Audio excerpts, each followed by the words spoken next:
हरिओम, ओम आनंद ma'am, Om Shanti ma'am, ओम ज्ञान ma'am, आप सभी दर्शकों का हमारे चैनल पर स्वागत है। आज हम लोग बीएड थर्ड सेमेस्टर के अंतर्गत शिक्षण के उद्देश्यों को व्यवहारिक रूप से कैसे लिखा जाए, इसके विषय में हम लोग अध्ययन कर रहे थे, जिसमें हम लोग डॉक्टर दवे के द्वारा जो रिसर्च करके या शोध करके जो व्यवहारिक उद्देश्यों को लिखने की पद्धति बताई गई थी, जिसको हम लोग RCEM कहते हैं, यानी मैसूर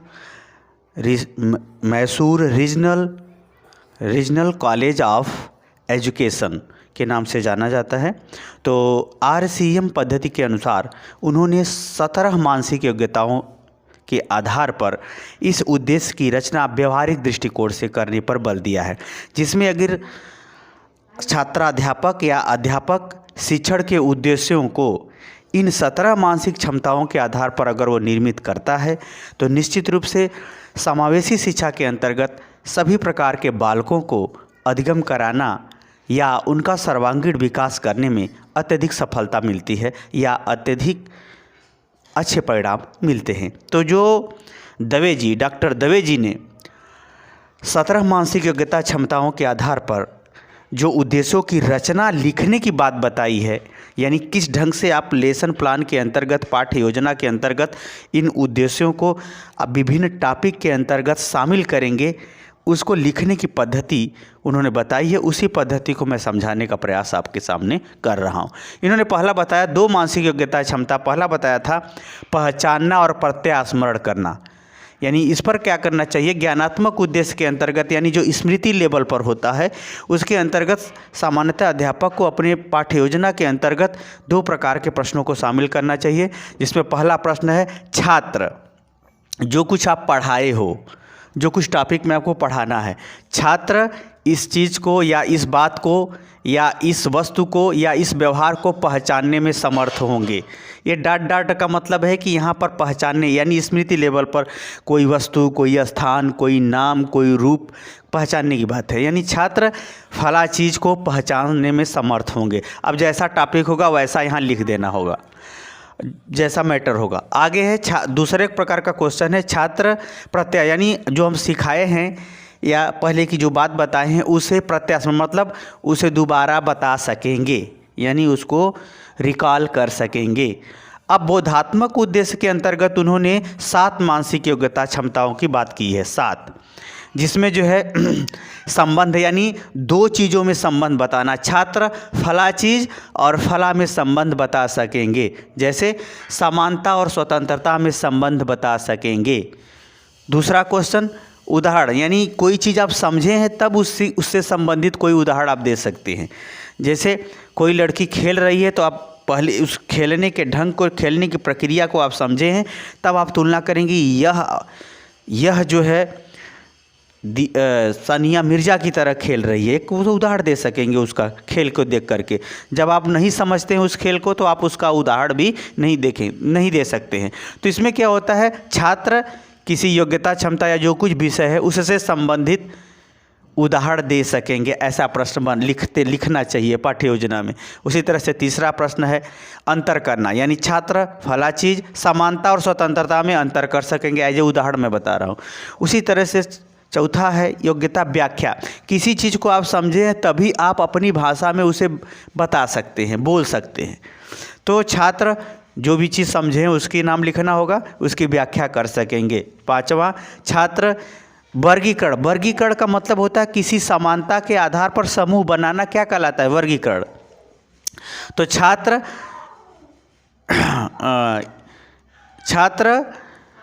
व्यक्तियों के समूह का वर्गीकरण कर सकेंगे, छात्र गुणों का वर्गीकरण कर सकेंगे। इस तरह से आपको पाठ्य योजना में उद्देश्य बनाना होगा। इसी तरह से है जांच, यानी छात्र की जो भी चीज़ आप सिखाए हैं, जो कुछ भी बताना है उसको लिखनेंगे, उसकी पुष्टि कर सकेंगे या उसे सिद्ध कर सकेंगे। जैसे छात्र ईमानदारी को सिद्ध कर सकेंगे या उसकी जांच कर सकेंगे, ऐसे एज ए उदाहरण मैं बता रहा हूँ। उसी तरह से 7वीं मानसिक योग्यता सामान्यीकरण, छात्र फला गुण का सामान्यीकरण कर सकेंगे। यहाँ मतलब कि उस गुण को वह विशेष या सामान्य व्यवहार में प्रयोग कर सकता है, सामान्य व्यवहार के संग जोड़ के देख सकता है। ये तभी होगा जब वो समझा हुआ होगा। इसीलिए ये बोधात्मक उद्देश्य के आधार पर 7 मानसिक क्षमताओं को ध्यान में रखते हुए उद्देश्य बनाया जाता है। अब क्या हर टॉपिक में 17 उद्देश्य बनेंगे? नहीं, अध्यापक को कुछ इसमें से 5, 7, 8 उद्देश्य ले करके बनाना है। लेकिन उद्देश्य बनाते समय इन चारों का स्तर आपको ध्यान में रखना होगा। हो सकता है प्रत्येक टॉपिक में ये बन जाए, कुछ 2 एक इसमें के बन जाए, 2 एक इसमें के बन जाए, 1 2 इसमें के बन जाए, या 1 का 2 का बने। लेकिन सभी उद्देश्य के स्तर को ध्यान में रख करके पाठ्य योजना के अंतर्गत उद्देश्य लिखना चाहिए। यह लिखने की विधि बताया है डॉक्टर दवे जी ने। अगला है प्रयोगात्मक उद्देश्य, इसको क्रियात्मक उद्देश्य भी कह सकते हैं। प्रयोगात्मक उद्देश्य का मतलब जो चीज़ हम याद है और उसको हम समझते हैं तो उसका उपयोग किस तरह से, उपयोगिता को बढ़ावा दिया जाए, किस तरह से प्रयोग को बढ़ावा दिया जाए, इन सब बातों को ध्यान में रखते हुए डॉक्टर दवे जी ने उद्देश्यों की रचना प्रयोग के संदर्भ में, उसके उपयोग के संदर्भ में भी लिखने को कहा है पाठ्य योजना के अंतर्गत, और लिख के बताया। जैसे छात्र कोई कारण, जैसे कोई काम हुआ है उसका कारण बता सकेंगे, छात्र पढ़ने का कारण बता सकेंगे, छात्र सीखने का कारण बता सकेंगे, छात्र क्रिया का, कोई घटना का कारण बता सकेंगे। ऐसे से संबंधित प्रश्न बनाना चाहिए उद्देश्य लिखते समय। अगला है छात्र किसी चीज़ की परिकल्पना करने। परिकल्पना क्या, एक संभावित उत्तर है। जैसे कोई घटना घट गई, छात्र फला समस्या के संदर्भ में परिकल्पना कर सकेंगे, यानी संभावित उत्तर दे सकेंगे।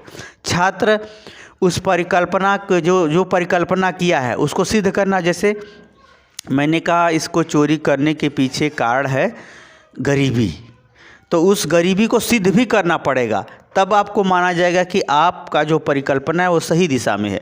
तो छात्र चोरी के कारण को सिद्ध कर सकेंगे, उसे सिद्ध भी करने की क्षमता होनी चाहिए, तब ये प्रयोगात्मक उद्देश्य का रूप बनेगा। आगे है छात्र कोई विषय के बारे में भविष्यवाणी कर सकेंगे। जब आप किसी चीज़ को याद है, आप उसे समझते हैं, तब आप उसके विषय में भविष्यवाणी कर सकते हैं कि इसका नेचर ऐसा है, ऐसा करेगा, इसका नेचर बहुत अच्छा है इसलिए बहुत अच्छा काम करेगा। तो इस टाइप का कर सकते हैं। इस प्रकार से ध्यान में रखते हुए लेसन प्लान में आपको उद्देश्य बनाना पड़ता है। अगला है छात्र किसी जो भी विषय हो उसके विषय में निष्कर्ष निकाल सकेंगे, कि निचोड़ निकाल सकेंगे कि ये आदमी है कैसा, कुल मिला के अच्छा है, बहुत अच्छा है, सामान्य है, कम अच्छा है, खतरनाक है। यानी किसी भी घटना, क्रिया, व्यवहार इत्यादि के विषय में निष्कर्ष संबंधी भी उद्देश्य पाठ्य योजना के अंतर्गत लिखना चाहिए।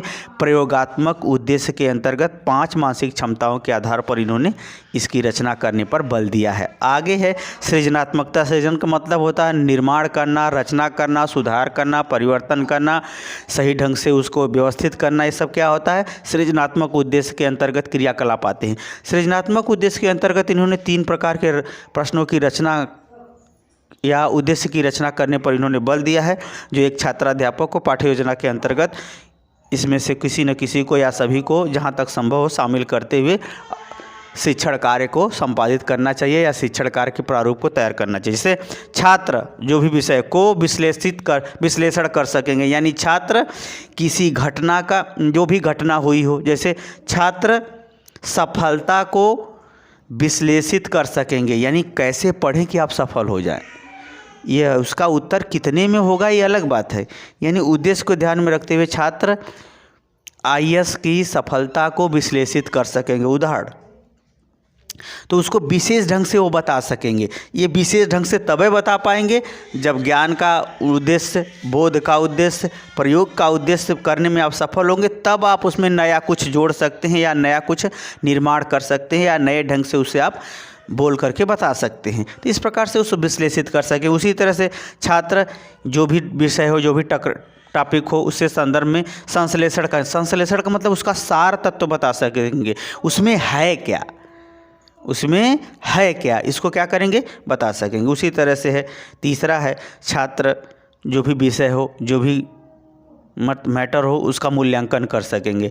छात्र अध्यापक का मूल्यांकन कर सकेंगे कि कैसे पढ़ा सके। उसी तरह से छात्र अपने विषय का या पिछली कक्षा का वो मूल्यांकन कर सकेंगे। वो जो कुछ भी होगा मूल्यांकन के स्वरूप में, वह उसके व्यक्तिगत व्यवहार, क्रियाकलाप इत्यादि से संबंधित हो सकता है। इस प्रकार से यह प्रश्नों की रचना करने पर उन्होंने बल दिया है कि एक छात्राध्यापक या छात्राध्यापिका इन सब बातों को और ज्ञानात्मक, बोधात्मक, प्रयोगात्मक और सृजनात्मक उद्देश्यों के महत्व को समझते हुए इस प्रकार से प्रश्नों की रचना या उद्देश्य की रचना करते हुए पाठ्य योजना बनाना चाहिए। और इस ढंग से अगर पाठ्य योजना बना देंगे, पाठ्य योजना के अंतर्गत इस प्रकार से उद्देश्यों की रचना करके अगर आप पढ़ाते हैं, शिक्षण अधिगम प्रक्रिया को व्यवस्थित करके तैयार करते हैं, तो आप एक सफल व्यवस्थित अध्यापक सिद्ध होंगे। इसी को इन्होंने लिखने का प्रारूप बताया था। सभी किताबों में आपको मिल जाएगा, लेकिन आप इसे अगर अच्छे ढंग से समझ गए हैं तो जो भी आप विषय पढ़ाएंगे, टॉपिक पढ़ाएंगे, तो उसमें इस प्रकार से उद्देश्यों की रचना करके आप उसे पढ़ाने का प्रयास करेंगे तो आप निश्चित रूप से एक अच्छे अध्यापक सिद्ध होंगे। मुझे उम्मीद है कि मेरे द्वारा समझाई गई चीज़ आप समझ गए होंगे। समझ गए हैं तो कमेंट बॉक्स में जरूर बताइए। साथ ही मेरे चैनल को लाइक शेयर सब्सक्राइब भी कीजिए। हरिओम।